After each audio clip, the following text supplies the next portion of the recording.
My name is Sarah Thompson, and I'm a 40-year-old single mother. I was born and raised in Maplewood, a small town in New England known for its seasonal beauty, especially the breathtaking fall foliage. 15 years ago, I married David Miller, my high school sweetheart. He was a hard-working man employed at a local construction company. On weekends, he enjoyed building tree houses for the neighborhood children. Our life wasn't luxurious, but it was filled with love. 2 years after our wedding, our daughter Lily was born. She was special from the moment she arrived. Even as a baby, her curiosity about the world around her was extraordinary. By her second birthday, she could already read simple sentences, much to our amazement. David was determined to nurture our daughter's talents and provide her with every educational opportunity possible. On holidays, we'd visit science museums and art galleries to stimulate Lily's intellectual curiosity. When she turned 5, a professor from the local university remarked that she might be a once-in-a-century genius. However, our happiness was short-lived. When Lily was 7, David lost his life in a construction site accident. Our world turned dark in an instant. On the day of the funeral, little Lily wore a black dress and behaved with adult-like composure. But when she'd sneak into my bed at night, I felt my heart constrict with sorrow. After David's death, I managed financially thanks to the insurance money, but I couldn't fill the emptiness in my heart. While I tried to stay strong for Lily's sake, there were nights when I couldn't stop the tears from flowing. It was during this time, 2 years ago, that I met Michael Anderson. He was a 42-year-old man working at a local real estate company, with a history of divorce. At first, I was touched by his kindness and thoughtfulness. He treated Lily as if she were his own daughter. 6 months after meeting Michael, we got married. It was a small ceremony in the local church, but the whole town came to bless us. Lily and I were filled with hope for the start of our new family. Little did we know then that this hope wouldn't last long. About 3 months into the marriage, Michael's behavior began to change subtly. At first, it was small things. He started coming home late for dinner more often, making excuses about being busy at work. I tried to understand, but I couldn't shake off a feeling of unease. One night, Michael came home reeking of alcohol. He said he'd been entertaining clients, but his eyes were unfocused. When I expressed my concern, he suddenly became angry and shouted, "Shut up." Lily rushed out of her room at the sound of his voice and stood between us. "Don't yell at Mom," she cried. Michael flinched for a moment but quickly recovered, saying, "You insolent child," and raised his hand as if to strike her. I instinctively hugged Lily and stopped Michael's hand. From that night on, the atmosphere in our home changed completely. Michael's verbal abuse and rough behavior became a daily occurrence, and Lily and I lived in constant tension. Just hearing his footsteps coming home would make my body tremble. One day, Lily approached me with a worried look. "Mom, I'm scared of Michael. He seems to be looking into Dad's insurance money a lot," she told me. I was surprised but tried to reassure her, saying, "It's okay, he's probably just thinking about our household finances." But inside, my anxiety was growing. That night, after Michael had gone to bed, I checked his computer. what I found there was shocking. Michael had thoroughly investigated my financial situation and even searched for ways to get hold of the insurance money. I froze in fear. The next day, I told Lily the truth. She wasn't surprised and said, "I knew it. I've been using AI to analyze Michael's behavior patterns." I was amazed by my daughter's insight but worried about what to do next. I considered divorce, but I was too scared to go through with it, fearing Michael's reaction. Given his violent tendencies, I couldn't rule out the worst-case scenario. But staying together was no longer an option either. Every day felt like hell. Lily understood my dilemma. Her words, "Mom, it's going to be okay. We'll get through this together," saved me many times. However, I still couldn't bring myself to take concrete action. Meanwhile, Michael's behavior continued to worsen. He'd suddenly throw things at me while I was doing housework or make unreasonable demands. I found myself constantly trying to gauge his mood, feeling like I was losing my former self. Lily quietly continued gathering data. Even when she suggested, "Mom, we have enough evidence now. Let's go to the police," I hesitated. I was afraid that if the evidence wasn't sufficient, it would only anger Michael more. As these days dragged on, an event occurred that would dramatically change our fate. Ironically, it was Michael falling into a trap of his own making. As Michael's violent behavior escalated day by day, Lily silently continued collecting data. She had been using her self-made AI program to analyze Michael's behavior patterns in detail. One evening, Lily rushed to me with urgency. "Mom, this is serious." Lily's voice was filled with alarm. "Michael is planning something." When I analyzed his computer history, I found a sharp increase in searches related to poisons. I gasped. "Surely not." Lily continued, "He seems to be gathering information about poisons that are hard to detect when mixed with food." "Mom, I think he's planning to." As I hugged Lily, who couldn't finish her sentence, I felt my mind go blank. All the anxiety and fear I'd been feeling suddenly became very real. That night, Michael came home in an unusually good mood. "Let's make tomorrow a special day. I'll cook up something special," he said. Lily and I exchanged glances at his words. The next day, Michael was in the kitchen from early morning, preparing a pot roast. It was an eerie sight to see him carefully cutting vegetables and roasting meat, something he never usually did. While watching him, I casually asked, "Is there anything I can help with?" "No, I've got this." "Leave it to me today," Michael answered with a smile, but his eyes weren't smiling. In her room, Lily was monitoring Michael's movements using a small camera. Her tablet displayed what was happening in the kitchen. "Mom, look," Lily whispered. Michael just took something out of a small bag and sprinkled it on the pot roast. We held our breath as we watched the screen.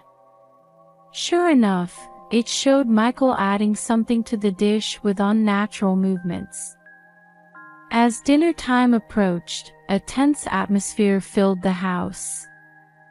On the table sat the pot roast, emitting a delicious aroma. But now, that aroma was a symbol of fear. "Well, let's eat," Michael said with a broad smile. I especially want you to try it, Sarah. With trembling hands, I picked up my fork and brought it close to the meat. At that moment, Lily suddenly stood up. Wait, Mom. I'll taste it first. Michael flinched at Lily's unexpected action. You. But Lily ignored him, took a portion of the pot roast onto her plate, and took a bite. Then, smiling sweetly, she said, It's delicious, Michael. I could see Michael's face turn pale. He hurriedly started eating too, but his hands were visibly shaking. A few minutes later, Michael suddenly let out a pained voice. Ugh, it hurts. He fell from his chair and collapsed on the floor. He started foaming at the mouth and coughing up blood. I jumped up in panic, shouting, We need to call an ambulance. But Lily calmly said, There's no need. He's getting what he deserves. Karma. I was shocked by Lily's words. But Lily continued, It's okay, Mom. I calculated that Michael would collapse. But he won't die. The poison he used isn't a lethal dose. He'll just suffer for a while. I trembled with fear, amazed at Lily's calm analysis. What do you mean? Lily looked at me with a serious gaze and began to reveal the whole truth. Michael remained on the floor, his face contorted in pain. The foam and blood he had coughed up were gradually staining the white carpet in the living room. The scene was like a nightmare. Lily, what's going on? I asked my daughter in a trembling voice. How do you know about the poison Michael used? Lily took a deep breath and started explaining. Mom, I've been monitoring Michael's actions all along. When I found out he was trying to obtain poison, I immediately took countermeasures. Countermeasures? I repeated in confusion. Yes. I replaced the poison Michael purchased with a harmless substance. What's making him suffer now isn't real poison, but a drug that temporarily upsets his system. I was speechless. To think that my 12-year-old daughter had taken such bold action. A mixture of fear and amazement swirled inside me. But how did you? Lily continued, I used AI to analyze all the data from Michael's computer and smartphone. His behavior patterns, purchase history, search history, everything. Then I identified where he was hiding the poison and replaced it. I held my head in my hands. But if we did something like that, wouldn't we be criminally liable too? Don't worry. We have all the evidence, Lily said confidently. She took out her tablet and showed me the screen. It displayed a vast amount of data proving Michael's criminal plans. This is data extracted from Michael's computer. There are records of him purchasing poison, investigations into your insurance money, and even... Lily hesitated for a moment. Evidence of his past crimes. Past crimes? I gasped. Lily nodded quietly. Michael has a criminal record. His previous wife also died under suspicious circumstances. And at that time too, a large life insurance payout was made. I was at a loss for words. All the anxiety and fear I had been feeling suddenly became very real. "Lily, why didn't you tell me earlier?" I asked, tearing up. "I didn't want to worry you, Mom. Besides, I needed decisive evidence," Lily answered seriously. "With this incident, we can prove Michael's crimes." At that moment, Michael let out a pained voice. What did you do?" Lily looked down at Michael calmly. "You reap what you sow, Michael. You just fell into the trap you set yourself." My head was spinning with confusion and fear. My husband writhing in pain before my eyes, my daughter calmly explaining the situation, and the terrifying truth that had come to light. It all felt unreal, like a bad joke. "Lily, we need to call the police." I finally came to my senses and said. "I've already called them," Lily answered. "They should be here in about 10 minutes. Just as she said that, the doorbell rang. "Police. Please open the door." I opened the door with trembling hands. 2 uniformed police officers stood there with stern expressions. "Are you Sarah Thompson who called us?" one officer asked. "Why, yes," I answered weakly. When the officers entered the living room and saw Michael on the floor, they immediately sprang into action. One checked on Michael's condition while the other began taking our statements. Lily stepped forward and began explaining calmly. "This man tried to murder my mother.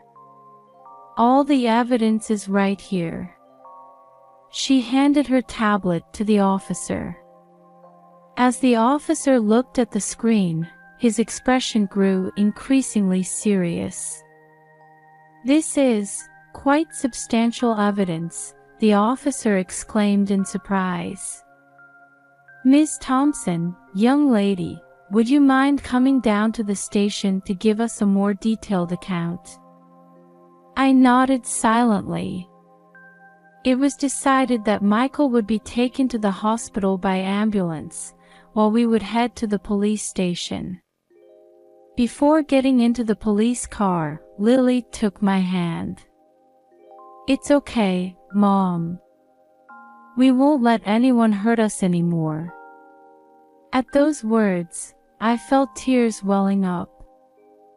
Feelings of fear, relief, and gratitude towards my daughter all came rushing in at once. As the police car started moving, I looked up at the night sky through the window. I don't know what lies ahead in our lives. But as long as Lily is with me, I believe we can overcome anything. The interrogation at the police station turned into a long night. The evidence Lily had gathered was more detailed and decisive than I had imagined. Not only Michael's criminal plans, but also his past crimes were coming to light. The next morning, we received a call from the police. They said that Michael's DNA matched the DNA left at the scene of his previous wife's suspicious death. This conclusively established Michael's criminal history. "Mrs. Thompson," the detective in charge addressed me.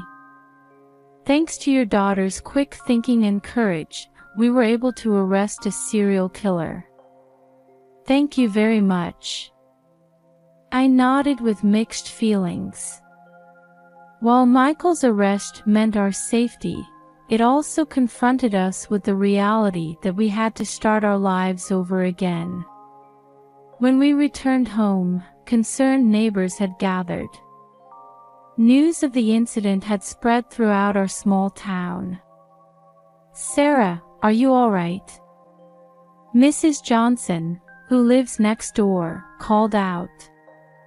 "If you need anything at all, just let us know." Those words brought tears to my eyes. I realized that although I had felt lonely, we had actually been supported by many people all along. A few days later, an emergency meeting was held at the town hall. There, our situation was explained, and it was decided that the entire community would support us. "Let's all come together for Sarah and Lily," the mayor appealed. "They are our precious neighbors." Those words were met with a big round of applause from the audience. I was too moved for words and tightly squeezed Lily's hand. Mental health care also began. The town's psychological counselor visited our house once a week to help us overcome our trauma. "Sarah, Lily, Dr. Martinez," the counselor, gently addressed us. "What you've experienced is very difficult. But I believe you can overcome it together." Lily nodded silently and held my hand. That warmth gave me courage. As time passed, our emotional wounds began to heal little by little. As Michael's trial began and his crimes were revealed one after another, we were able to accept the past and start moving forward.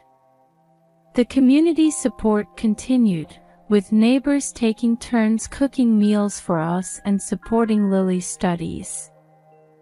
Through this experience, I came to deeply appreciate the kindness of people and the importance of bonds. A year has passed since then. Our new life as mother and daughter is gradually taking shape. Lily won the local science contest and is further developing her talents. Her AI research has evolved into the development of a crime prevention system, attracting attention from many people. I've also started activities as a leader of a community support group. By supporting people who have had similar experiences, I feel that I'm healing myself as well.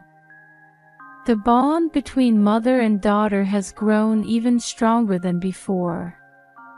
It's become our habit to reflect on each other's day and talk about our hopes for tomorrow every night before bed. "Mom," Lily said to me one night with a serious expression, "why don't we write a book about our experience? I think it could help people who are suffering in similar situations." Her suggestion touched my heart. "That's a wonderful idea, Lily. We've overcome a painful experience and are starting to walk towards a new goal. We can't change the past, but we can create our future with our own hands. That certainty gives us courage and hope. There will surely be difficulties ahead. But we have each other. And we have the warmth of our community. That thought makes our hearts strong and kind." 5 years later, our book, A Record of Love and Courage, has become a bestseller, giving hope to many people. Lily is now studying AI ethics at university, and I have established an NPO to support victims. Our painful experience has made us stronger and turned into a force to help others. Life is full of unexpected turns, but with love and courage, any difficulty can be overcome. That's the most important lesson we, mother and daughter, have learned.